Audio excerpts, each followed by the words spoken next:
कल आप सुन रहे थे और वहीं से बात को आरंभ कर रहा हूं कि सूर्य जिस समय आद्रा नक्षत्र में पड़ते हैं तो एक माला 1 करोड़ के बराबर हो जाती है। आपका एक महारुद्राभिषेक 1 करोड़ महारुद्राभिषेक के बराबर हो जाता है जब सूर्य आद्रा नक्षत्र में हो और उस समय भगवान शिव की पूजा की जाए। ये श्लोक लिखा है, सूर्य गत्वा महा आद्रा एकम कोटि गुणम लभेत। आपकी हर संख्या एक संख्या है वो करोड़ गुनी हो जाती है। आजकल तो कैलेंडर आते हैं उसमें सब नक्षत्र इत्यादि की जानकारी होती है, आपके मोबाइल में तो सब जानकारी है ही। ऐसे नक्षत्र को याद करके रखिए और उस दिन शिव पूजा से बिल्कुल रुके नहीं। श्रीमद् भागवत के श्री शिव महापुराण के विद्येश्वर संहिता के अध्याय नंबर 10 के श्लोक नंबर 34 नंबर में बात कही गई है। आपका ध्यान 1% भी कथा में नहीं है। ये टेबल आगे लगाना, यहां से कैसे आ जाते हैं, बंद कर रखा है तो। दीदी आप सबसे पीछे आए और आप आगे बैठ गए, थोड़ा सा पीछे होके बैठिए। तो बंद कर दो, बिल्कुल बंद कर दो। यहां से पूरा दिन जब तक शाम की आरती नहीं हो जाती तब तक चलता ही रहता है पूरा।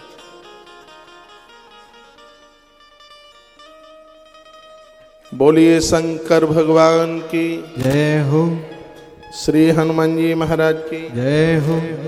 जय जय श्री राधे श्री राधे श्री राधेश्याम। प्रसूर्य गत्ता महा आद्रा एकम कोटि गुणम भवे। ये लिखने लायक बात है और आप लिख नहीं पा रहे हैं कि सूर्य आद्रा नक्षत्र के जिस दिन हो उस दिन यदि भगवान शिव की पूजा की जाए, एक माला भी फेरें तो 1 करोड़ के बराबर होती है। एक महारुद्राभिषेक भी किया है तो सीधी संख्या 1 करोड़ के बराबर, उसकी संख्या ही 1 करोड़ के बराबर होती है। तो इस नक्षत्र में अवश्य में भगवान का जप पूजन बंदन होना चाहिए। दर्शनम तो प्रभाते च प्रातः संगम का काले हो। महादेव का दर्शन सुबह दोपहर शाम को रात में कभी भी करो। भगवान महादेव की पूजा सुबह दोपहर शाम रात्रि में कभी भी करो। भगवान महादेव की पूजा फलदायी है। ऐसे बहुत देवता हैं जिनकी पूजा भोर में ही प्रभावी है। जैसे भगवान विष्णु की जो पूजा है वो भोर में ज़्यादा प्रभावशाली है, सुबह में। और आप शंकर के पुजारी हैं, किसी काम से आप बाहर चले गए, आप अभिषेक नहीं कर पाए, आप पूजा नहीं कर पाए, उसको आप रात में भी कर लेते हैं तो भी आपके नियम की पूर्ति होती है। इतना सहज, इतना सरल देवता है। श्रृंगार करके देवों के ऊपर पानी नहीं चढ़ाया जाता है, सबको पता है। भगवान को तिलक चंदन रोली मोली लगा दिए फिर उनके ऊपर पानी नहीं डाला जाता। लेकिन महादेव का पूरा श्रृंगार करने के बाद भी यदि किसी ने लोटा आकर के चढ़ा दिया है पानी का तो महादेव मुस्कुराते हैं, कभी भी वो दुखित नहीं होते। जैसे आप मंदिर में गए, उदाहरण के तौर पर आपने शंकर जी को पहले जल डाला, उसके बाद में फिर आपने पिंडी पहुंची, फिर आपने चंदन लगाया, कुमकुम लगाया और आपने भगवान को कुमकुम लगती है, ध्यान रखिएगा। तो मैंने कई प्रमाण दिए हैं इस बात के लिए। 16 उपचारों में कुमकुम का नाम आता है और भगवान को कुमकुम लगाने से परिवार की उम्र बढ़ती है। तो आपने कुमकुम लगाई, चंदन लगाया, भस्म लगाई, माला पहनाई, श्रृंगार कर दिया, भोग लगा दिया और इतने में कोई एक भगत आया और उसने आते ही 1 लोटा पानी चढ़ा दिया महादेव के ऊपर। जो श्रृंगार किया वो सब बह गया। तो क्रोध मत करना। भगवान शंकर ने चाहा था तभी वो व्यक्ति आया और उसने 1 लोटा पानी आकर के ऊपर चढ़ा दिया है। तो शिव खुश होते हैं, प्रसन्न होते हैं। तो वर्णन है, कहा गया दर्शनम तो प्रभाते च प्रातः साय कालयो। सुबह दोपहर शाम रात्रि जब भी आपको सौभाग्य मौका मिलता है तो भगवान शिव को उस समय पूजा करें। चतुर्दशी तथा ग्राह्य निशीथा व्यापिनी भवेत। 14 जो शिव महारात्रि पड़ती है रात्रि कालीन में, उस पूजा की बहुत बड़ी महिमा है। फिर कहा प्रदोष व्यापिनी चैव परयुक्ता प्रशस्यते। वर्णन है कि साल में जितने सोमवार पड़ते हैं उनकी जितनी आप पूजा करते हैं, प्रदोष पूजा करने से उतना फल प्राप्त हो जाता है। और साल में जितने भी प्रदोष पड़ते हैं, जितने भी सोमवार पड़ते हैं, और एक भोला उपवास जिसको शिव महारात्रि कहते हैं, एक रात्रि में पूजा करने से संपूर्ण वर्ष का फल प्राप्त हो जाता है, ऐसा ग्रंथकार ने वर्णन किया है। इसलिए ये आप जरूर किया करें। क्या किया करें? शिव महारात्रि का व्रत उपवास, घर में बहुत आनंद हो जाएगा। शिवरात्रि को जो भगवान का वंदन पूजन करते हैं, भगवान भोलेनाथ को वह भक्त लोग हैं गणपति और कार्तिकेय की तरह प्रिय हो जाते हैं, ऐसा लिखा है। कुछ और विशेष बातें बताई गई है। शिवलिंग स्थापन और पूजा की विधि, ओमकार जप की विधि का वर्णन किया गया है। ओम वही लगा सकते हैं जिन्होंने गुरुमुख से मंत्र को सुना है, नहीं तो ओम नमः शिवाय नहीं जप पाएंगे, वो सिर्फ नमः शिवाय का ही जप कर पाएंगे। ओम लगाने का अधिकार उन्हीं को ही है जिन्होंने गुरुमुख से मंत्र कोई भी आपने सुना है, फिर आपको हर मंत्र के ऊपर ओम लगाने का अधिकार हो जाएगा। ये बहुत बारीकी से इस बात को सुन लीजिएगा। निगोड़ा व्यक्ति के लिए ओम नमः शिवाय है ही नहीं, ऐसा शिव पुराण में वर्णन है। वो खाली नमः शिवाय ही बोल पाएगा, ओम नमः शिवाय नहीं। इसलिए जीवन में गुरु की आवश्यकता होती है। ये मंत्र तो सुनिए, ये मंत्र बिल्कुल राइफल की गोली की तरह। राइफल बंदूक की गोली पड़ी है, उस पर लठ मारो, थपाड़ी मारो, पत्थर मारो, वो अपना प्रभाव नहीं गोली दिखाती। और जब उसको बंदूक की नली में रखकर हॉर्स दबा देते हैं तो गोली अपना काम कर देती है। जैसे बंदूक की नली के लिए गोली और मंत्र के लिए गुरुदेव की बोली। गुरुदेव की बोली भी बिल्कुल राइफल की गोली की तरह, गोली फिसल जाएगी लेकिन ये बोली नहीं फिसल सकती। और मंत्र सिद्ध हो जाता है जब उसको गुरुमुख से सुना जाता है। इसलिए गुरुजनों के सानिध्य में बड़ी शुद्धता के साथ गुरु लोग 5 बार दीक्षा देते हैं तो मंत्र का उच्चारण करवाते हैं, उसमें कहीं अशुद्धि न हो जाए, क्योंकि इसमें विसर्ग का भी यदि अंतर आ गया तो इसके परिणाम हैं वह अपने आप में बिल्कुल विपरीत हो जाएंगे। तो ओम लगाने का अधिकार उन्हीं को ही है। बोलते भले ही रहिए लेकिन उसका कोई फल होगा नहीं। गुरुमुख से मंत्र सुनने पर ही हम उसको ओम नमः शिवाय, किसी भी मंत्र के आगे ओम, तब ही उसमें हम लगा पाते हैं, पुण्य मिलता होगा। लेकिन जो संपूर्ण बात कही गई है, जो कहते हैं ना मंत्र की सिद्धि है, तो गुरु मुख से सुने बिना मंत्र में सिद्धि कभी आ ही नहीं सकती। इसलिए हमारे यहाँ एक गुरु और शिष्य की परंपरा अनादिकाल से बनाई गई है। तो अनुकूले शुभे काले पुण्य तीर्थे तटे तथा यतिष्ठम लिंग आरोप्यम ये तृष्णातिम अर्चनम। जब भी कभी नदी के किनारे आप स्नान करने को जाते हैं तो शिवलिंग अपने घर से लेके जाइए। ये प्रतिमाएं 2 प्रकार की होती हैं, चर और अचर। जो अचर है उसको तो एक जगह स्थापित कर दिया जाता है, जिनको प्राण प्रतिष्ठित किया जाता है। लेकिन जो चर है उसे आप कहीं भी उठा के लेके जा सकते हैं। जैसे हम गोपाल जी को यहाँ रखे हैं, इधर शंकर जी, हनुमान जी, गणेश जी और इसमें सुखदेव भगवान इस एक सिंहासन में बैठे। जहाँ भी हम कथाओं में भगवान को संग ले लेकर के जाते हैं, इनको चर प्रतिमाएं कहते हैं। इनको आप कहीं भी ले जा सकते हैं। आप भाग्यशाली हैं, गंगा माई आपके पास में है। तो वर्णन है, कहा गया अनुकूले शुभे काले पुण्य तीर्थे तटे तथा। आप रोज नहीं जा सकते हैं तो भैया माइक कम है आज, तो जब आपको समय मिले सुन ले, अनुकूल समय में, पर्व के समय में आप महादेव की पिंडी को संग लेकर के जाइएगा। और वो भी आप नहीं ले जा सकते हैं तो कोई भी नदी है उसकी बालू के शिवलिंग बनाइए। पार्थिवेन तथा पेनम, पार्थ यानी मिट्टी के शिवलिंग, उनको बना करके उनका पूजन कीजिएगा। प्रथमम मृक्षलादिभ्यो लिंगम लोहादिव कृतम। सबसे अद्भुत जो शिवलिंग हैं वो मिट्टी के ही शिवलिंग ज़्यादा प्रभावशाली है, बहुत ज़्यादा उनका प्रभाव है। फिर नीलम रक्तम च वैदूर्यम श्यामम मार्कतम, तथा ये कथा के पहले दिन में बोल रहा था, नवरत्न के शिवलिंग भी बड़े प्रभावशाली है। लेकिन इनकी एक ही एक पिंडी आप अपने घर रख पाएंगे। ऐसे नर्मदेश्वर हैं जो एक से अनेक अपने घर रख सकते हैं। आप चांदी के रखते हैं, एक ही शिवलिंग रख पाएंगे। मूंगा के एक ही, नीलम के एक ही, मोती के एक ही, गोमेद के एक ही, हीरा का एक ही शिवलिंग आप रख पाएंगे। ऐसे बाणलिंग, बाणलिंग दूसरा नाम नर्मदेश्वर है इनका। इनको एक से अनेक अपने घर में रख सकते हैं। नीलम रक्तम च वैदूर्य श्यामम मार्गतम तथा मुक्ता प्रभाल गोमेद वज्राणी नवरत्नकम। ये 9 तरह के, ये क्यों बोलते हो भाई, इधर से क्यों इतनी आवाज आती है, जरूरी होता है बात करना। ये 9 तरह के ये शिवलिंग की बात बताई गई। एक बात बड़ी सुंदर बात कही गई है, जिस धातु का शिवलिंग है उसी धातु की उसकी जलेरी यानी उसकी पीठ होनी चाहिए। लेकिन एक ऐसे नर्मदेश्वर हैं, पाषाण के नर्मदेश्वर, उनकी जलेरी है वो चांदी की हो, तो उसका बहुत ज़्यादा प्रभाव है अपने आप में। नहीं तो पारदेश्वर आपने बनाए हैं तो नीचे पारद का नीचे का भी हिस्सा फिर वही होना चाहिए। आपने काष्ठ के शिवलिंग बनाए हैं तो वो नीचे वही होने चाहिए। पीतल के आपने बनाए तो भी नीचे के उसी धातु के होने चाहिए।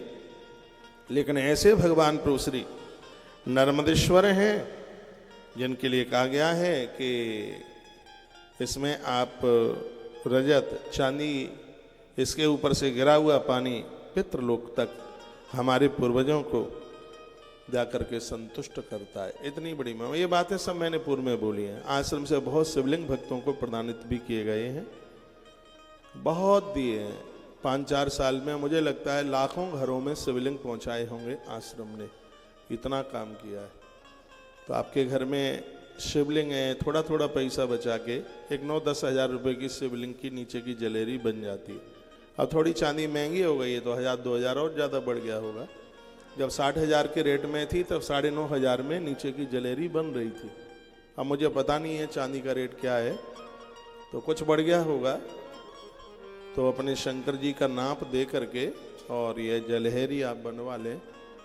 आप किसी भी देवी देवता के भक्त क्यों नहीं हैं, आपके घर में भगवान शिव की पूजा होनी ही चाहिए। वर्णन क्या है, संध्या युष सहस्रमा गेह शिव पद प्रदम जप काली मकारांतम मन शुद्ध करुम भवेत्। पूजा में बैठने से पहले जप करो, ये इसमें स्पष्ट वर्णन किया है। क्योंकि पूजा में नहीं आपको उबासी आएगी, आपका मन नहीं होगा, आपको आलस्य प्रमाद होगा। यदि जप करके फिर पूजा में आप बैठेंगे तो पूजा में आपका पूरे रूप से मन लगेगा, भगवान को निलाने में मन लगेगा, वहाँ बैठने में मन लगेगा। इसलिए वर्णन किया गया है कि जप आप पहले कर लें, आचमन कर लें। जप काली मकरांत मन शुद्धि कर्म भवेत्। कहा मन शुद्ध हो जाता है जप करने से, मन के विकार समाप्त हो जाते हैं जप करने से। मैं भी भगवान को निलाता धुलाता हूँ तो उससे पहले जप करता हूँ, पहले मैं माला घुमाता हूँ। ये नहीं है कि ये सब आपको ही बताने के लिए, आपको तो बाद में बताता हूँ, पहले उसको मैं शुरू कर देता हूँ। पहले करता हूँ जप, उसके बाद भगवान को निला धुला करके फिर करता हूँ हवन, और हवन यज्ञ के बाद में फिर करते हैं हम आरती, और आरती के बाद में सूर्य भगवान को अर्घ देते हैं। ये नित्य का इस तरीके से ये कार्य है रोज का। कितने भी कार्य में व्यस्तता क्यों ना हो, यह तो करना ही है, बिल्कुल बिल्कुल करना है। वर्णन है कि 10,000 जप रोज करो, इतना नहीं हो पाता तो 1,000 जप तो नित्य कीजिए। गुरुदीक्षा लेने के बाद यह तो आप कीजिएगा, अपनी आराधना अपनी साधना बढ़ाइए। 100 माला कर लोगे तो 10,000 हो जाएगा, और 10 माला कर लोगे तो 1,000 हो जाएगा। और किसी कारणवश इतना भी नहीं कर पाते हैं तो कम से कम 1 माला, कम से कम 108 नाम तो भगवान के रोज लीजिए। इसके बिना बिल्कुल कल्याण नहीं है। ये संभव है कि बालू के मथने से तेल निकल सकता है। यह संभव है कि सूर्य नारायण बर्फ का गोला पटक सकते हैं, इतने गर्म होने पर भी बर्फ दे सकते हैं, ये सब संभव है। लेकिन भगवान के भजन के बिना जीव का कल्याण हो जाए ये बिल्कुल भी संभव नहीं है। यदि आप नित्य भगवत नाम नहीं लेते, ईश्वर आराधना नहीं करते, तो समझ लो कि अपनी जिंदगी के साथ में एक बहुत बड़ी दुश्मनी की जा रही है।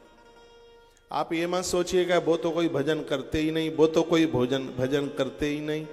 कौन क्या करता है छोड़ दीजिए, हमें क्या करना है इसके ऊपर हावी हो जाइए। हमें नेक काम करने बैठ जाइए, हमें अद्भुत काम करने, हमें विशेष काम करने। टीवी पर सुनने वाले भक्त लोग, कथा शुरू हो गई है 2 बजे से, और आप पहुंच जाइए क्योंकि 5:30 बजे तक आरती करा दूंगा। लोगों को लेट हो जाता है, देरी हो जाती है, बहुत दूर दूर से श्रोताओं का आना होता है। माता जी वहीं बैठी है, मैं मंगा लूँगा, बैठिए, हम वहाँ बैठ जाए। बैठ जाए, आप वहाँ बैठ जाइए। ये बेटा ले लो। ये तो आप 3 बजे आएंगे, फिर आपकी माला भी चढ़नी चाहिए, बेलपत्र भी चढ़ना चाहिए, फिर आपका फल भी चढ़ना चाहिए। इसके लिए आप थोड़ा पहले आ जाया करें। ये घर गृहस्थी के सगरे काम बने रहेंगे। मैं आपसे लड़के बात नहीं कह रहा हूँ, ये आपसे मुस्कुरा करके बात कह रहा हूँ। ये सब घर गृहस्थी का सब बना ही रहेगा। थोड़ा सा आधा घंटा और जल्दी जग जाया करो। ये घर के काम धाम सब बने रहेंगे। ये सौभाग्य मौका कहाँ मिलेगा। अभी तो सुबह से ही कहते हैं चलो चलो महाराज जी आ गए होंगे, कथा शुरू हो गई होगी, लेकिन 16 तारीख के बाद यादें रह जाएंगी। 16 ही तक तो यहाँ कथा, तो आप याद करते रहेंगे इससे महापुराण को। तो आप थोड़ा जल्दी से घर के कार्यों से फ्री होकर, निवृत्त होकर के और कथा में आप आ जाया करो। तो 10,000 नाम, 1000 नाम उतना नहीं बन पाता है, तो 100 नाम नित्य जप करें। सौनक्षियों ने सूर्य जी को पूछा कि आप यह बताएं कि मंत्र दीक्षा, देखो लिखा है प्रणवेनाद संयुक्तम ब्राह्मणानाम विशिष्यते दीक्षा युक्तम गुरुग्राह्यम मंत्रम यात फलाप्तये। बोलो बांके बिहारी लाल की जय हो। श्री हनुमान जी महाराज की जय हो। जय जय श्री राधेश्याम। कुंभ स्नानम मंत्र दीक्षा मातृका न्यासमेव च ब्राह्मण सतपूतात्मा गुरु ज्ञानी विशेषता। नित्य जप करने वाले व्यक्ति को घट का पानी पीना चाहिए। दीक्षा से पहले घड़े के पानी से स्नान करना चाहिए। दीक्षा से पहले जमीन में सोना चाहिए। दीक्षा से पहले 1 दिन पहले अन्न छोड़ देना चाहिए। पंचगव्य, गौमूत्र, गौ दुग्ध, गाय का घृत, गोमय, ये 5 चीजें मिलाकर के और उसको लिया जावे।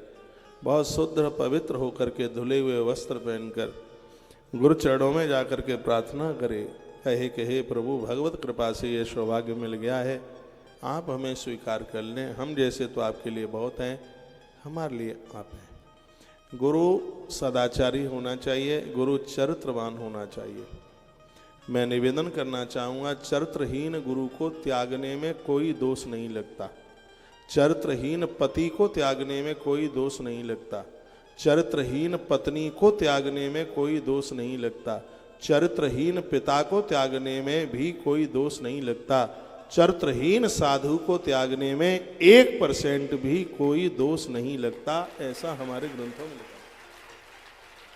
लेकिन दीक्षा देते हैं तो ऐसा पक्का करके इसी खूंटे पर बंधे रहे ना, अपराध लग जाएगा यदि यहाँ से गए तो। किसी की कथा नहीं सुननी है, हम आए तब हमको ही सुन के आना, हमारे ही पास आना, हमें ही प्रणाम करना और हमें ही माला पहनाना, हमें ही दक्षिणा देना। ये सब बातें बोल देते हैं दीक्षा देने से पहले।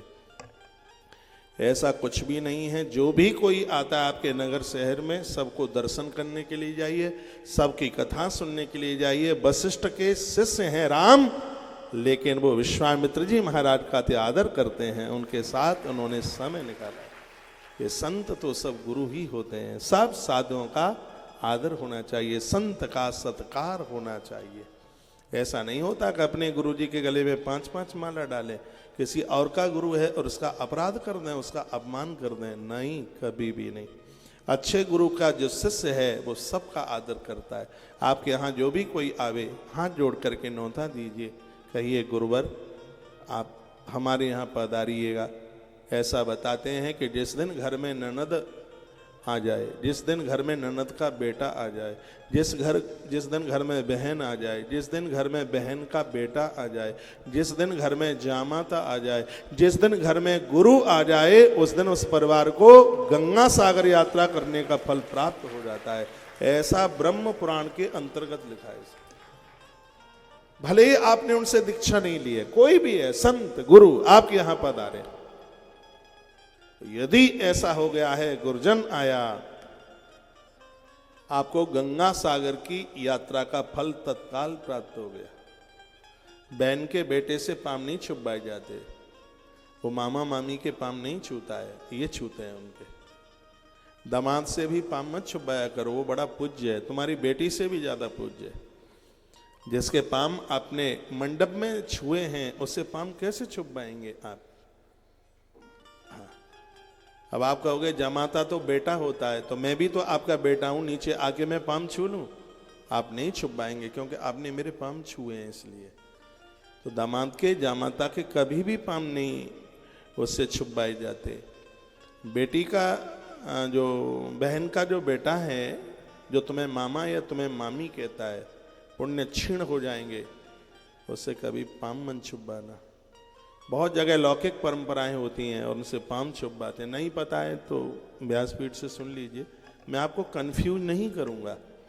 मुझे वही बात कहनी है जो व्यासपीठ की बातें मेरा और आपका कल्याण करे, तो वही बात मैं निवेदित करूंगा।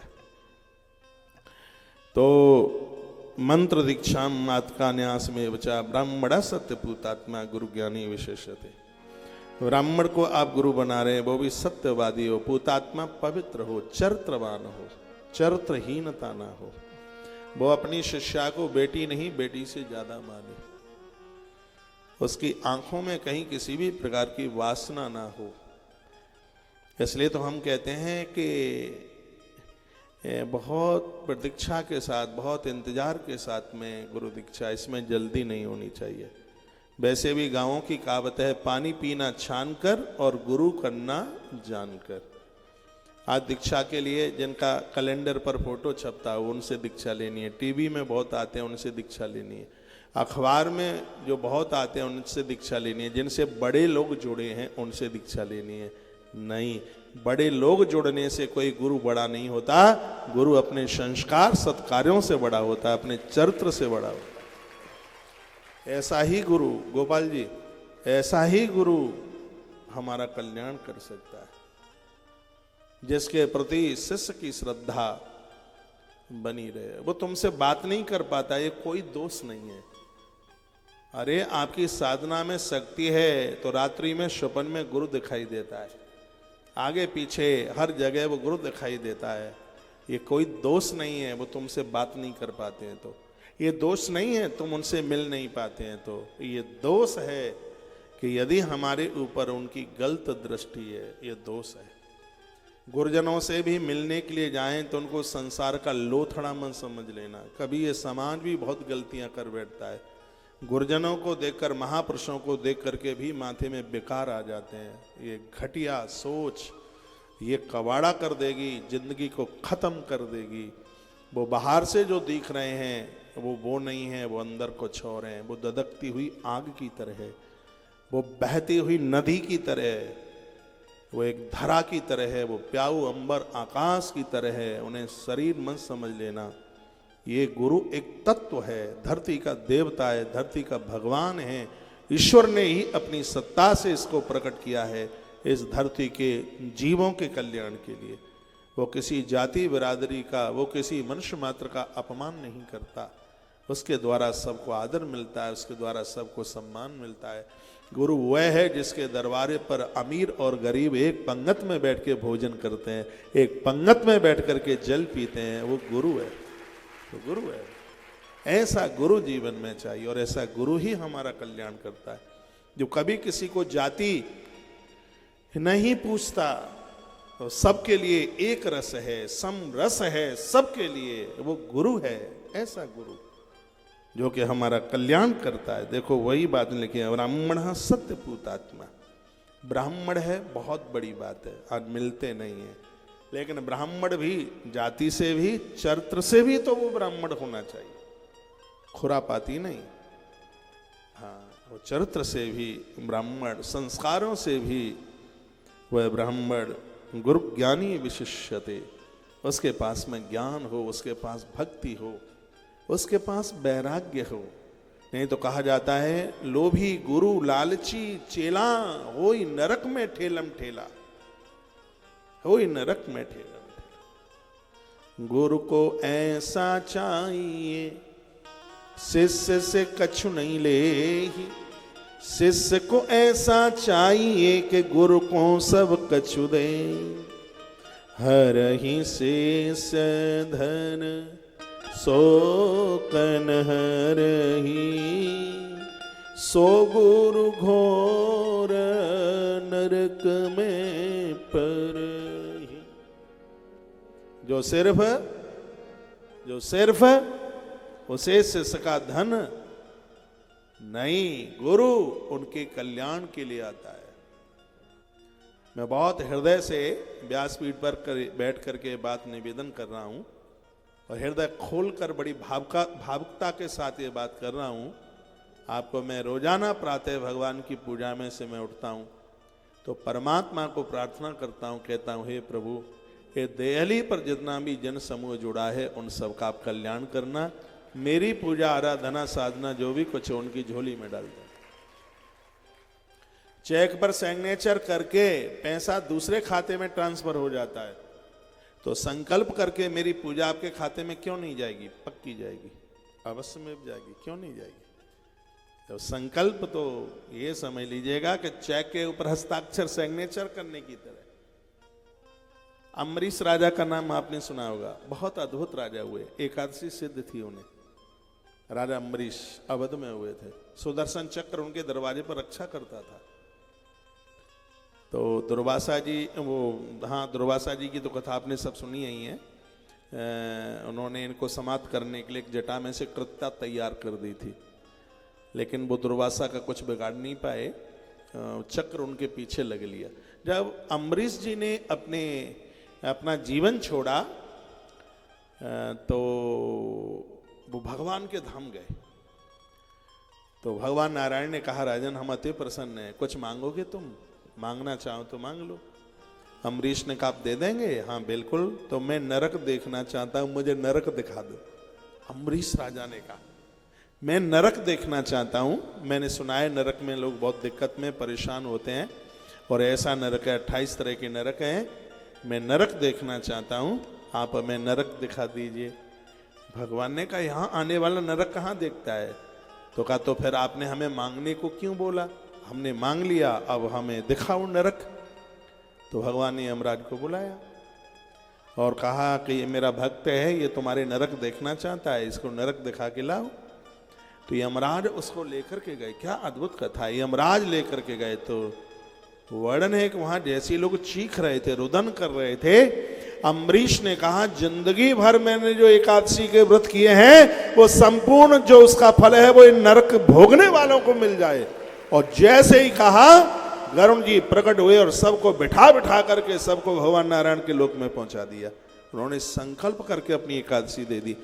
तो उससे राजा अम्बरीश के इतने पुण्य और बढ़ गए कि राजा अम्बरीश इंद्र की गद्दी के अधिपति बने आने वाले समय में। तो अपना पुण्य दे दिया, उससे कम नहीं हुआ, उनके पुण्य और ज्यादा बढ़ गए। घर में कोई दुखी है, परेशान है, चारपाई गोड़ रहा है, आप उसे अपनी एकादशी दे देते हैं तो उससे आपके पुण्य कम थोड़ी होते हैं, सामने वाले का कल्याण हो जाता है, आपके पुण्य बढ़ जाते हैं। मैंने 18 पुराणों की भगवत कृपा से कथा करी तो मैंने तो सगरे पुण्य आपको ही संकल्पित कर दिए। सब मैंने संकल्प करके मैंने सब संकल्प छोड़ा, तो उससे मेरे पुण्य कम हुए हों मुझे तो ऐसा लगता नहीं है। यदि पुण्य कम होते तो हावड़ा में गंगा के किनारे से पुराण नहीं सुना रहा होता। यदि पुण्य कम हो गए होते, गंगा जी के किनारे पर शिव महापुराण, सिरादे गंगा जी के किनारे पर शिव महापुराण की कथा सुनाने का सौभाग्य प्राप्त हो रहा है।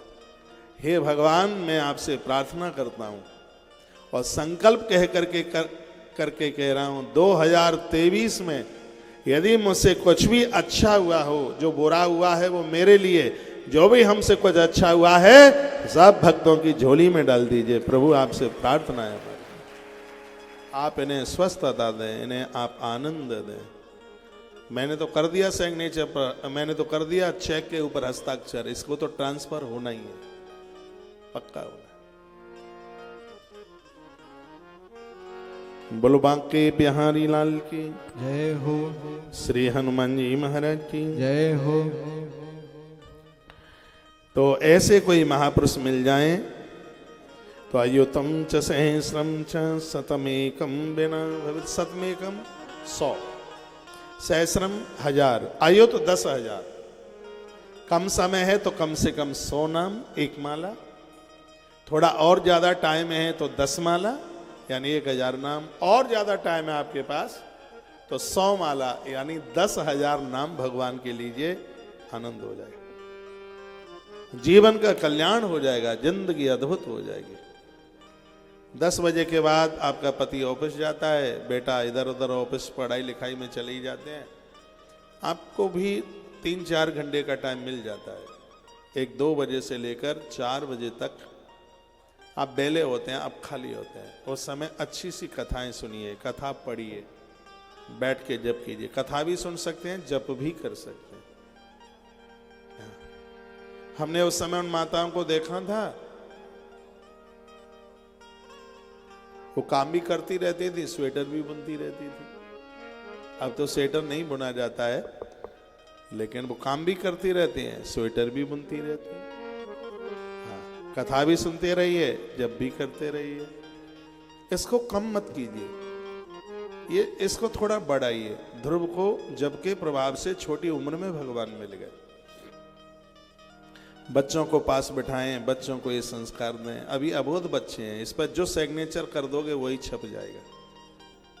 और यदि बच्चों का भविष्य आपने बना दिया तो सच मानिए, तो मैं 1000 यज्ञ करने से भी उतना पुण्य नहीं मिलेगा जितना कि आपने अपने बच्चों को समर्थ बना दिया, संस्कारी बना दिया, जो पुण्य आप कमा लेंगे। आपने एक बच्चे को संस्कार दे दिए हैं तो उस बच्चे के माध्यम से कितनों का कल्याण होगा, इसको नापा तोला नहीं जा सकता।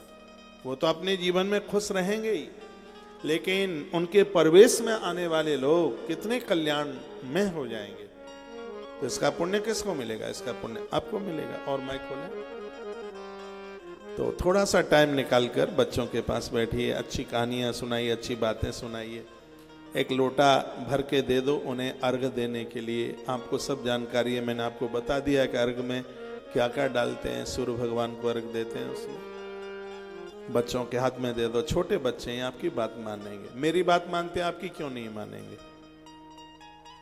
आप ये जरूर कीजिएगा। बेटियां ससुराल जाने की देहली पर हैं, थोड़ा उन्हें पास बैठाइए।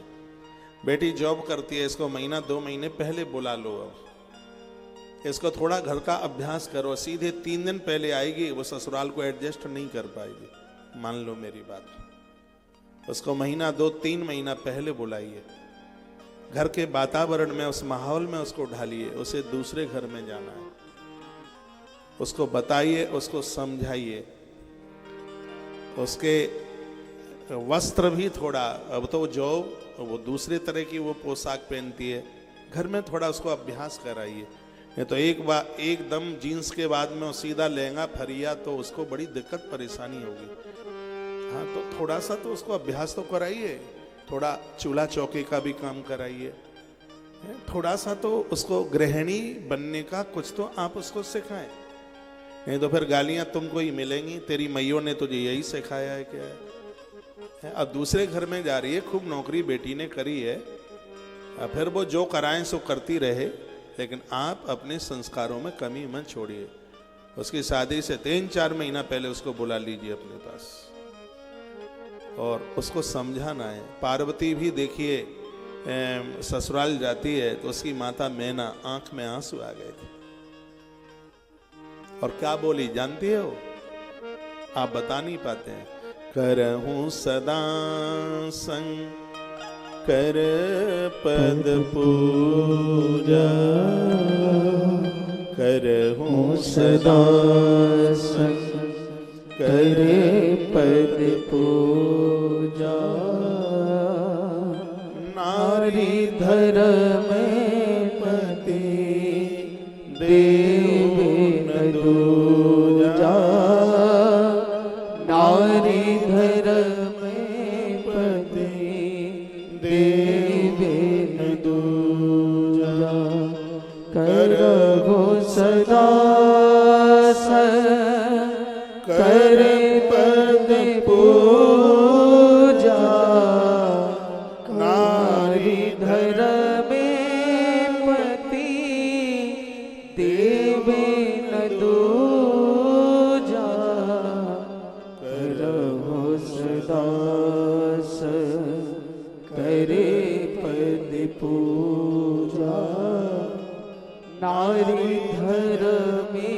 पति देवे न दूर। एक बात का और ये तो कह दिया है, माता ने कहा कि बेटा नारी के लिए पति से बढ़कर के कुछ नहीं होता। विवाह से पूर्व, भामर पढ़ने से पूर्व यदि बेटियां अपने होने वाले उस पति को बात करती हैं, बिल्कुल भी मत रोकिए। इससे दोनों में स्नेह बढ़ेगा, इससे दोनों में प्रेम बढ़ेगा। बेटियों को चाहिए, चलो ठीक है, अपने जीवन काल में अच्छे भी मिलते हैं, बुरे भी मिलते हैं, लेकिन याद रहे इस बात के लिए, जिस देहली पर तुम जा रही हो, तुम्हारे भाल में जिसका सिंदूर चढ़ने वाला है, इस दुनिया में उससे सर्वोच्च तुम्हारी दृष्टि में जिंदगी में कोई दूसरा नहीं होना चाहिए। फिर आप देखिए आपका गृहस्थ जीवन कितना मधुर मधुर निकलता है। नारी के लिए पति से बढ़कर के कुछ होता ही कहाँ है, इसलिए तो उसको वर कहते हैं। जिस पुरुष को तुम अपनी बेटी दे रहे हो, तुम्हारे खानदान में, तुम्हारे परिवार में, तुम्हारे रिश्तेदारों में भी उससे कोई श्रेष्ठ ना हो, ऐसा बेटी के लिए घर देखो, तभी तो उसका नाम वर है। वर का मतलब है श्रेष्ठ। ऐसा देखो, सिर्फ पैसा ही नहीं देखना है, उसके संस्कार देखिए, उसका खान पीन देखिए, गुण देखिए, थोड़ा बेटी से मिलान भी देखिए, रंग रूप भी देखिए, ये सब देखने के लायक है। बेटी इतनी सुंदर है।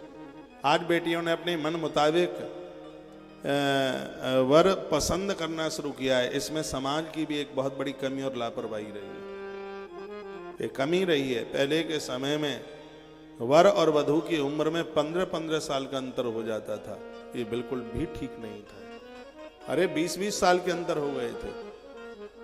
बेटी का रंग रूप, बेटी के रंग रूप से और वो वर का रंग रूप कभी मिलता नहीं था। वो बस पैसा देखते थे। ज्यादातर ऐसे गांवों में ऐसा बहुत हुआ है। कितनी जमीन है? 500 बीघा जमीन है। कितना धन है? इतना धन है। तो वो देखा नहीं जाता था, बस बेटी दे दी। उधर बुआ जोर देती थी कि नहीं, कि बेटी को मैं लेकर के जाऊंगी। उधर वो मौसी जोर देती थी। एक वो जीजी और देती थी, जीजी और जीजा। आजकल तो वो जीजा जीजू हो गए हैं। ये भी बड़ा जोर देते थे।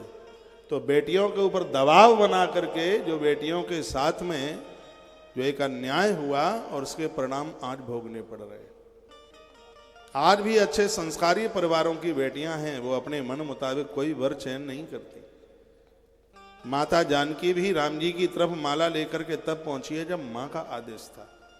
और मैं बच्चों को कहता हूं कि ये तो आप अपने माता पिता के पास में ही ये दायित्व तो बना रहने दीजिए, इसको अपने ऊपर मत लीजिए। ये काम वही करेंगे, ये कार्य उनका है।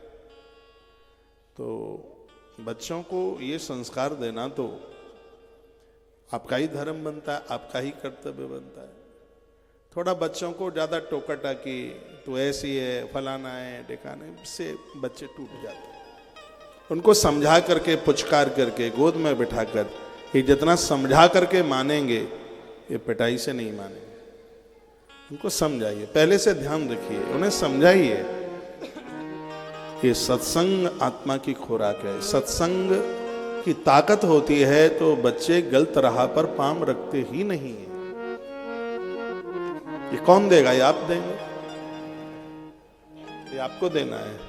आप माता पिता हैं, सिर्फ बच्चों को जन्म देने से आप मम्मी पापा नहीं बन गए हैं।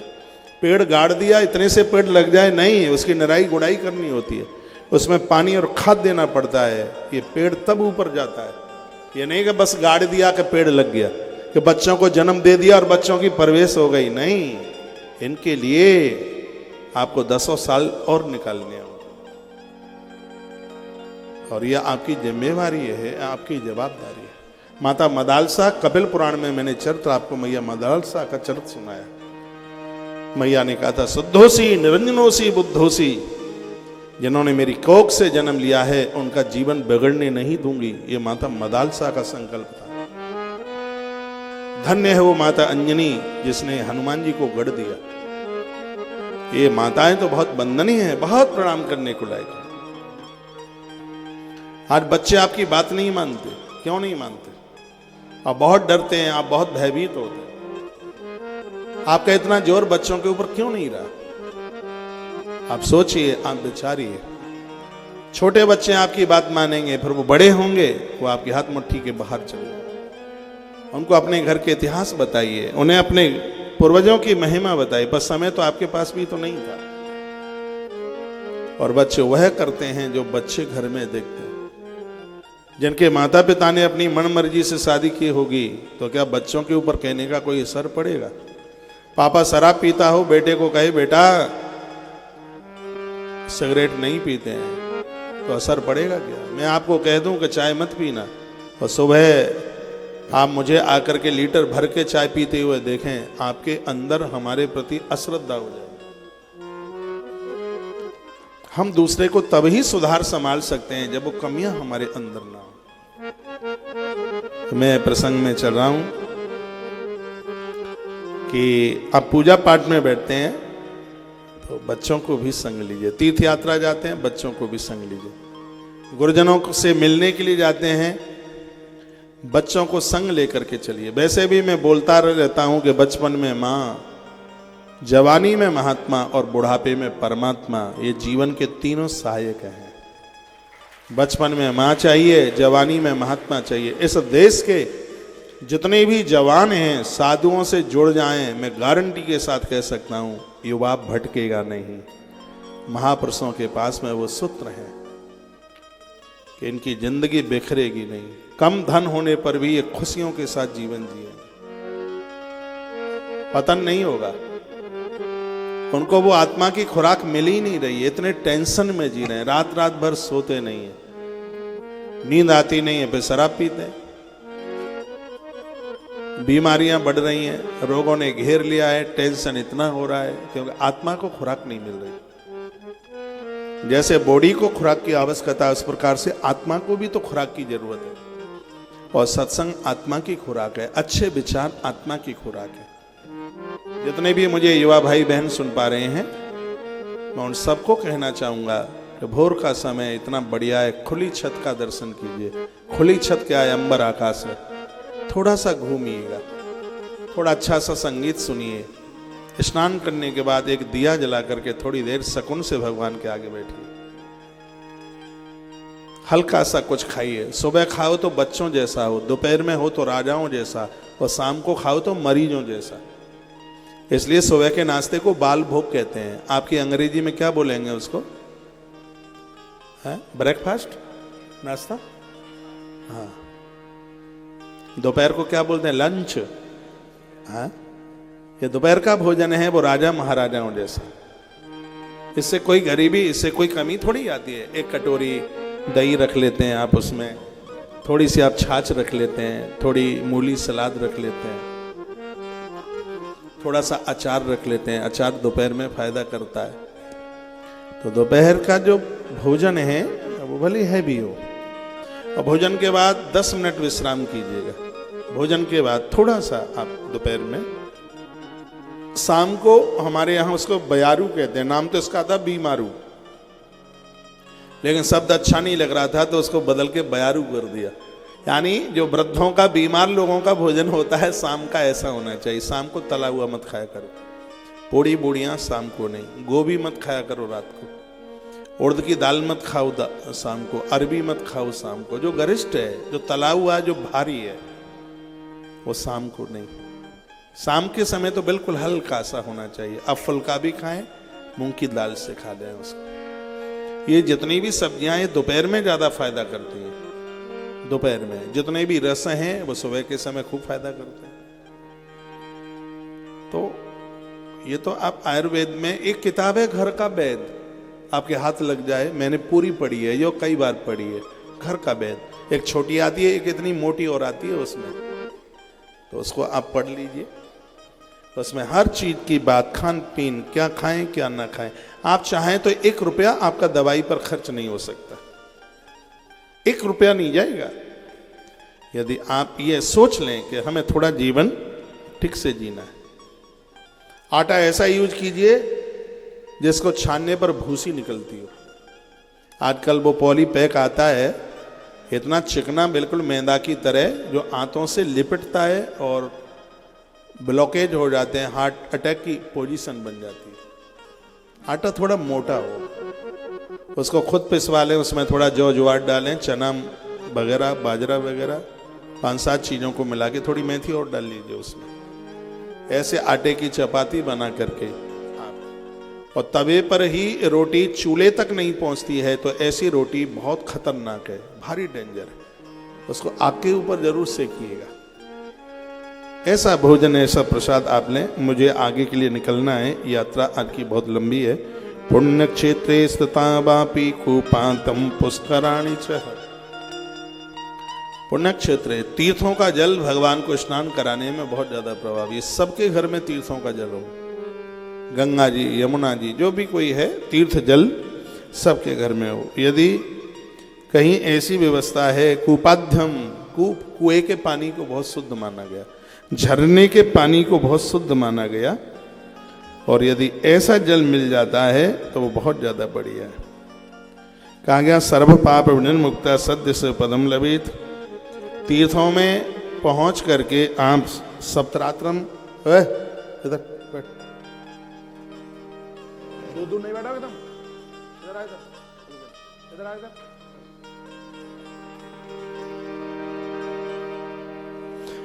सप्तरात्रम व बसेद व पंचरात्रिकम, समय है तो तीर्थ में 7 दिन रुकने की बड़ी महिमा है। 7 दिन तीर्थ में रुकिए, उतना टाइम नहीं है तो पंचरात्रिकम, 5 रात्रि रुकिए, उतना भी समय नहीं है तो रात्र 3 रात्रि रुकिए। फिर लगा 1 रात्रम वा, और बिल्कुल भी समय नहीं है, तीर्थ में जाओ तो कम से कम 1 रात्रि का समय लेके जाइए, भागते भागते नहीं, कम से कम 1 नाइट, 1 रात्रि तीर्थ में रुके आए। क्योंकि इसी ग्रंथ में लिखा हुआ है, सतयुग में 12 वर्ष तीर्थ में रुकने से जितना फल मिलता था, कलयुग में 1 रात्रि तीर्थ में रुकने से उतने फल की प्राप्ति हो जाती है। तो यह बड़ी अद्भुत और बहुत अच्छी बात कही गई है। ये कहा गया, एक बार जयकारा लगाइए, बोल भक्त वत्सल भगवान की जय हो। तत्र तत्र शिव क्षेत्रम तत्र तत्र निवासिना। जहां जहां, जो आप महादेव के भक्त हैं, जहां जहां शिव क्षेत्र है वहां पर साल में 1 आध बार जरूर जाइए। नारायण के भक्त हैं, नारायण के तीर्थों में जाइए, साल में 1 आध बार। मैं ये नहीं कह रहा कि 1 साल में आप 4 धाम चले जाएं, पर 1 साल में 1 धाम जरूर कीजिए, 1 साल में 1 ज्योतिर्लिंग जरूर कीजिए। ग्रंथ मेरे सामने है, उसी का सहारा लेकर मैं आपसे बोल रहा हूँ। ये विद्येश्वर संहिता का 12 नंबर का अध्याय है, जहां से मैं आपसे चर्चा कर रहा हूँ। 1 साल में बद्रीनाथ चले जाइए, फिर दूसरे साल में पूरी द्वारका चले जाइए, फिर समय मिल जाए रामेश्वरम, फिर समय मिल जाए अगले साल जगन्नाथपुरी चले जाओ, कभी उज्जैन चले जाओ महाकाल, कभी बैजनाथ चले जाओ, कभी रामेश्वरम चले जाओ, कभी और कहीं, कभी और कहीं। साल में 1 आध बार होना चाहिए। भले ही तुम्हारे 12 ज्योतिर्लिंग 12 बार हो गए, लेकिन जब तक जिंदगी की अंतिम श्वास रहेगी तब तक हर साल हम तीर्थ यात्रा करते ही रहेंगे। तो राम जी ने पूछा था महर्षि वाल्मीकि जी को, हम कहाँ रहे? तो गुरु जी ने कहा था, चरण राम तीर्थ चल जाई, राम बसों तिनके मन माई।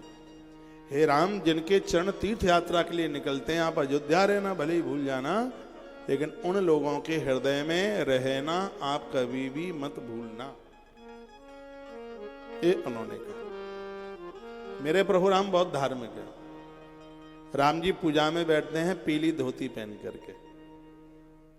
इन वस्त्रों का बड़ा असर होता है। पूजा में नीला काला मत पहना करें। पूजा में श्वेत वस्त्र तत्काल शांति देता है, लाल वस्त्र शक्ति देता है, ऊर्जा देता है, पीला वस्त्र आपको ज्ञान देता है, बहुत भजन में मन लगता है। मैं तो बच्चों को भी कहूंगा कि तुम भी पैंट वैंट पहन करके पूजा में नहीं, सोते समय और पूजा के समय पर ढीला हुआ कपड़ा, ढीला, चुस्त ना हो। जितना ढीला होगा उतना ही ज्यादा बैठने में आनंद की अनुभूति होगी। पूजा में पूर्व दिशा की तरफ मुंह करके बैठिए या फिर उत्तर दिशा की तरफ मुंह करके बैठिए। 3rd नंबर पर पश्चिम है, और दक्षिण तो है ही नहीं पूजा के लिए मुंह करके बैठ करके, दक्षिण तो है ही नहीं। पहले नंबर पर पूर्व, 2nd नंबर पर उत्तर, 3rd नंबर पर है पश्चिम। पूजा के समय में दक्षिण मुख नहीं। पूजा में सबसे पहले भगवान के सन्मुख हम प्रणाम करते हैं, उसके बाद घंटी बजाते हैं, उसके बाद भगवान को जगाते हैं, उनका वस्त्र उठाते हैं, उनसे अनुमति मांग करके फिर एक एक प्रतिमा को बैठा देते हैं, उनके बर्तनों को साफ सुथरा करते हैं। फिर पूजा में दीप जलाया जाता है, जिसको कर्म साक्षी देव कहते हैं। पंचपात्र अपने सामने रखा जाता है, आचमन 3 बार किया जाता है, प्राणायाम किया जाता है, आंखों से थोड़ा जल लगाया जाता है, चोटी को स्पर्श किया जाता है, कंधों को स्पर्श किया जाता है, हृदय को स्पर्श किया जाता है, और 10 दिशा में थोड़ी चुटकियां बजाई जाती हैं। आसपास जो अलाय बलाय जो भी कुछ होती है वो सब इधर उधर भाग जाती है। इसको अगन्यास करन्यास का नाम दिया गया है हमारे कर्म कांड में। इस तरीके से आप पूजा करें, रीढ़ की हड्डी सीधे करके आप बैठें पूजा में, फिर आप देखिए कैसे मन नहीं लगता है। रात को पहना हुआ जो कपड़ा है वो कफन से भी ज्यादा अपवित्र है, इसलिए पूजा में धुला हुआ वस्त्र, ये जरूरी नहीं है नया हो, लेकिन ये जरूरी है कि वस्त्र धुला हुआ जरूर होना चाहिए।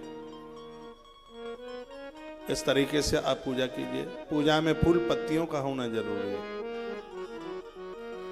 तुलसी रखिए, समी रखिए, दूर्वा जरूर रखिए। दूर्वा बुद्धि प्रदानित करती है। दूर्वा भगवान को चढ़ाने से वंश वृद्धि बढ़ती है। दूर्वा की बड़ी महिमा है। ये सब चीजें सजो करके थाल में रखिए।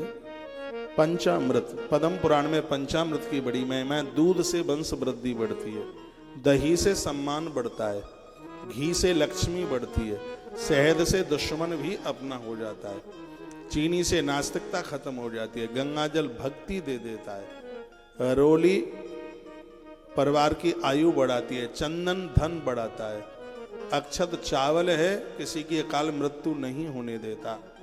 ये हर चीज को चढ़ाने का एक बहुत बड़ा विज्ञान है। ये पूजा के समय में माताओं को बाएं हाथ में कलावा रक्षा सूत्र, पुरुषों को दाहिने हाथ में,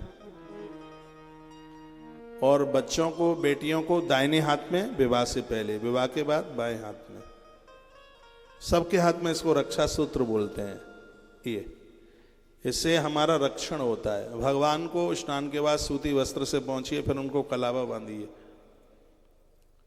फिर उनको चंदन तिलक रोली वगैरह, हनुमान जी को जनेऊ, गणेश जी को जनेऊ और शंकर जी को यज्ञोपवीत जरूर पहनाए। गणेश जी को सिंदूर विशेष रूप से चढ़ाया जाता है। और पूजा में कभी भी फूंक मार करके दिया ना बुझाएं, कभी भी वो अगरबत्ती कभी भी न जलाना जो बांस के ऊपर लगी हुई है। बांस जलाना ये बिल्कुल भी ठीक नहीं है। तो इस तरीके से यदि भगवत आराधना, भगवत पूजा की जाए तो बड़ा आनंद होता है। तीर्थे क्षेत्रे सदाकारम स्नान दान जपादिकम। तीर्थ में जाओ तो 3 काम जरूर करो। क्या क्या? स्नान करो, दान करो और जप करो। अन्यथा रोग दारिद्र्य मुक्तात्मा या नरा। तीर्थ में जाकर यदि जप नहीं करते, दान पुण्य नहीं करते, स्नान नहीं करते, तीर्थ में स्नान जरूर करना। यदि ऐसा नहीं किया तो लोगों को क्या मिलता है? रोग, दरिद्रता और अगले जन्म में मूक वाणी, गूंगे बन करके पैदा होंगे, गरीबी आ जाएगी, घर में धन की बरकत नहीं होगी। तीर्थ में जाके भोर में जगिए। अरे घर में और तीर्थ में अंतर तो लगना चाहिए, नहीं तो घर में भी 10 बजे सो रह के उठ रहे हैं, तीर्थ में भी 10 ही बजे उठ रहे हैं। यहाँ भी खूब चाय और बिस्किट चल रहा है, वहाँ भी खूब वही चल रहा है। अरे तीर्थ में जा रहे हैं तो अंतर तो लगना चाहिए। क्या सुंदर बात कही है। तीर्थ में जाके 3 काम करो। स्नान करो, भोर में जल्दी करो स्नान, बिना नहाए तीर्थ में मत रहना। स्नान जरूरतमंद लोगों के लिए, दान और जप। अपनी माला लेके जाइए, माला नहीं है तो मानसिक जप कीजिए। किसी वृक्ष के नीचे बैठिए, नदी के किनारे बैठिए। मंदिर में जा रहे हैं तो थोड़ा मंदिर में बैठिए। घर में जप करते हैं और तीर्थ में करते हैं, 1 और 10,000 में जितना अंतर है उतना ही अंतर है। तीर्थ का जप, दान, पुण्य इतना प्रभावशाली होता है। फिर सूत जी को सौनक जी को सूत जी ऋषि कहते हैं कि जो तीर्थ में जाकर के ये नहीं करते हैं तो क्या होता है? रोग दारिद्र मुकत्ता याप या न रहा, तो रोग बढ़ जाते हैं, दरिद्रता गरीबी बढ़ जाती है, और इतना ही नहीं उन लोगों की वाणी चली जाती है, विचार खत्म हो जाते हैं उनके। मूक बन करके पैदा धरती पर, गूंगे बन करके पैदा होते हैं।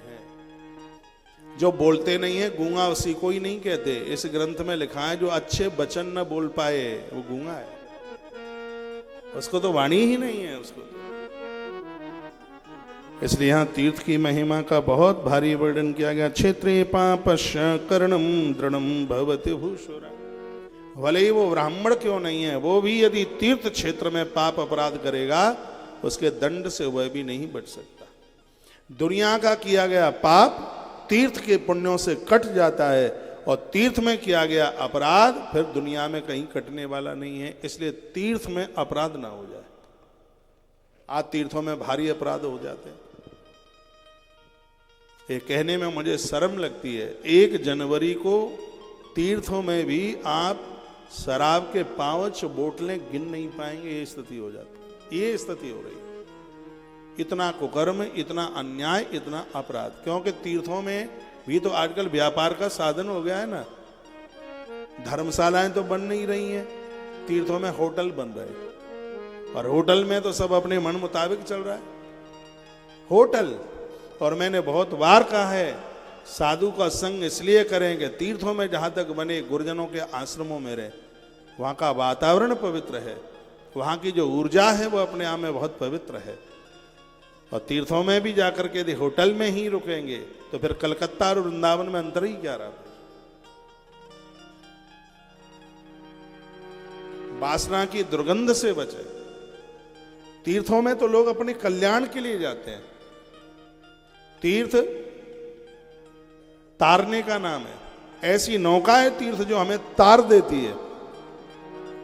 तीर्थ में जूते चप्पलों का प्रयोग ना करें, पैदल चलें। ज्यादा से ज्यादा जूतियां चप्पल उनको पहनने से बचें। कल मेरे पास कहीं से एक वीडियो थी, सुंदरकांड का पाठ चल रहा था। बड़े बड़े रईस जूते चप्पल ही पहन करके बैठे थे उसमें कुर्सियों पर। कथा सुनते समय, क्या भगवान का पाठ करते समय पांवों में जूते चप्पल होने चाहिए? लेकिन कौन सिखाए इन्हें ये मर्यादा। धन आया, संस्कार छीण हो गए, खत्म हो गए संस्कार। इतनी भीड़ थी और बड़े बड़े धनवान लोग बैठे हुए थे कुर्सियों पर। ऐसा एक बंदा मुझे नहीं दिखा जिसके पांव में जूते चप्पल ना हो। सब जूते चप्पल पहने थे। वहां कोई एक शर्मदार ऐसा नहीं था जो उन्हें ये कह देता कि तुम सुंदरकांड पवित्र पाठ में आप बैठे और जूते चप्पल पहने हो। ये बड़े बड़े लोग मेहमान बन करके आते हैं। गणेश जी के उत्सव में मैंने कितनी वीडियो देखी है, वो जूते पहन करके ही गणेश जी को आरती घुमाते। रामलीला में जूते पहन के मंच पर चढ़ जाते। राम जी के गले में माला डालेंगे, जूते पहने। लेकिन वो कमेटी वाले भी बुलाते, उन्हें जूते चप्पलों से मतलब नहीं है। उनकी रामलीला कमेटी में बड़ा आदमी आया है, उन्हें उससे मतलब है। संस्कारों की धज्जियां उड़ा दी गई हैं, बिल्कुल संस्कार रहा नहीं। ऐसे सनातनी ने पूरी दुनिया को संस्कार दिए थे, लेकिन आज वही उन संस्कारों की धज्जियां उड़ाने में लगा हुआ है। संभाल लो कैसे भी इसको। बहुत बर्बादी हो रही है, अकल्याण हो रहा है, सब नष्ट हो रहा है, समाप्त हो रहा है, कुछ भी बच नहीं रहा है। मैं उन संस्थाओं का आदर करता हूं जो मंदिर के दरवाजे के बाहर काउंटर लगा करके बैठे हैं जूते चप्पलों का। मैं हृदय से उन्हें प्रणाम करता हूं। आप बहुत अच्छा काम कर रहे हैं, आप बहुत बढ़िया काम कर रहे हैं। यहाँ भी संस्था वाले लोग कोई सुन रहे हो, ये काम, ये सेवा यदि कहीं मिल जाए, कहीं किसी मंदिर में ये सेवा मिल जाए, कहीं कथाओं में ये सेवा मिल जाए, चरण पादुकाओं की रक्षा करना, उन्हें संभाल करके रखना, एक बहुत बड़ा पुण्यमय काम है। मंदिरों में कभी भी जूते चप्पल पहन करके नहीं जाते। पूजा पाठ में जूता चप्पल पहन करके नहीं बैठा जाता। भले आप खड़े हैं, बैठे हैं, ये मान मर्यादाएं तो बिल्कुल होनी ही चाहिए। नदियों के नाम की बात कही। सरस्वती नदी पुण्य प्रोक्ता का, सरस्वती नदी पुण्य प्रोक्ता षष्ठी मुखा तथा। माता सरस्वती को 60 मुख वाली नदी कहा गया है। जो इसका दर्शन करते हैं उन्हें ब्रह्म पद की प्राप्ति होती है। माँ सरस्वती प्रयाग में तो है ही, लेकिन जब आप बद्रीनाथ जाते हैं तो वहाँ से मानागाम की तरफ माता सरस्वती है, दर्शन करना। इनका दर्शन बहुत लाभकारी है। हिमवद गिरिजा गंगा पुण्याम सतमुखा नदी। हिमबान से निकलती हुई, हिमालय से निकली हुई माँ गंगा, जिसको 100 मुख है। गंगा माँ का दर्शन करने से तत्तीरे चैव काश्यादि पुण्य क्षेत्रान्यकस, काशी आदि पवित्र स्थानों पर माँ गंगा विराजित है। इसका दर्शन मात्र से जीव का कल्याण हो जाता है। नदियों में थूके नहीं, गंदगी न फैलाएं, नाभि के नीचे का वस्त्र नदियों में न धोएं, इनकी स्वच्छता, इनकी पवित्रता को बनाए रखें, तेल साबुन न लगाएं। ये नदियां वंश वृद्धि करती हैं। अरे नदियों में कोई तो बात है, जब महादेव गंगा के किनारे, कन्हैया यमुना के किनारे और प्रभु राम माता सरयू के किनारे प्रकट होते हैं, कोई तो बात होगी।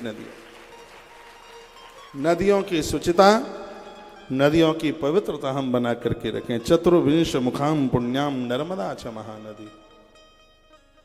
24 मुख वाली नदी मां नर्मदा है, जो कि अनादिकाल से इस धरती पर सबसे पहले प्रकट हुई, वो माता नर्मदा है। अभी मैं पिछले महीना, आज तारीख कितनी हो गई है? 12 तारीख को मैं सूरत में था। श्याम मंदिर में एक 3 दिन की कथा थी, नर्मदा माँ का मातम, जिसमें वर्णन किया गया था मृत्यु लोक में जब कोई नदी नहीं थी तब मां नर्मदा थी, और जब सृष्टि का प्रलय होता है, सबको समाप्त हो जाता है, तब मां नर्मदा बचती है। नदियों में अकेली नर्मदा बचती है। गंगा का दर्शन, गंगा का स्नान और मां नर्मदा का दर्शन एक बराबर। साल में एक आध बार समय निकाला करें मां नर्मदा का दर्शन करने के लिए। ओमकारेश्वर भगवान मां नर्मदा के किनारे पर ही तो है। अमरकंटक से मां नर्मदा निकली है, मगर की सवारी करती है। बहुत बड़ी इसकी महिमा है। जितनी भी नदियां हैं उन सब में एक लौती ये नदी है नर्मदा, जिसकी परिक्रमा लगाई जाती है। पैदल परिक्रमा 3 वर्ष 3 महीना 13 दिन में लगती है, और गाड़ी से यह परिक्रमा 15 से 18 दिन में लग जाती है। कभी मौका मिले, सौभाग्य मिले, मैं बहुत जल्दी अनाउंस करूंगा। गाड़ियों से 15 से 18 दिन में परिक्रमा लगेगी। वृंदावन से शुरू करेंगे, वृंदावन ही ला करके छोड़ देंगे। मौका मिल जाए, मां नर्मदा रेवा की कृपा, शंकर भगवान की कृपा हो जावे, जब अनाउंस हो तो यह सौभाग्य कमा लेना मां नर्मदा की परिक्रमा।